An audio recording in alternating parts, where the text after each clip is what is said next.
नमस्कार सांग मैंने अष्टमी पूजा आपण मानक अनागनी शुभेच्छा। आम बुणागर बड़ पर्व हूँ दुर्गा पूजा से आम घर धुआ धुई झड़ाझड़ी सब कम सब लगिक रही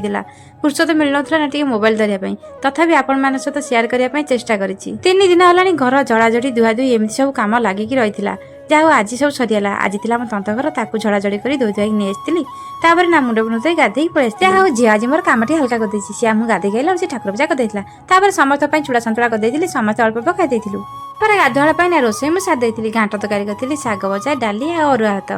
रोषे सारापर ना हांडी साड़े दे सारापर आम समस्ते बसी जाइलु खाइबा खाई सारापर ना मत 5 मिनिट रेस्ट नेबाकू समय नथिला तापर पड़ी बिरी चगुड़िया बिरी चगुड़ा सारापर माँ को धुआ सतरे दुर्गा पूजा झील बो केते कुआड़े बुलिया जाती कि आम बुणागर मान कौन बो मैंने ना घर बाहर 5 मिनिट समय न थाए कहीं आम घर पूजा आम केमी कुआड़े बुलिया भाविले ना मन को कष्ट लगे तथापि मन को मारिक आम सब कम करने पड़ थाए कहीं आम घर बो आमर कर्तव्य है आम घर कम आगे करवा बाहर को बुलिया बिरी रगड़ी आसला ना अंधार हवा आसलानी तरतर खासी माँ को सब धोई देती पुआ हाथ में पटे देती तापर मु भोग नहीं जाई पहुंची सेठी जाई देखे ना समस्ते माँ को लेकिन आसले कि माँ को पूजा आरंभ होई नथला मु माँ को धोई भोग तो दे घर आसला कांथरे थपा लगे देती नाला टीका लगे देती तंतर भी जाकि थपा लगे नाला टीका लगे देती थपा लगे सारा ना चाउल पकई धोई देकी समस्त रुटी कर देती आम आड़े तो अष्टमी पूजा एमती हुए आपण आड़े केमी हुए कमेंट कर निश्चय केवे रही जय जगन्नाथ।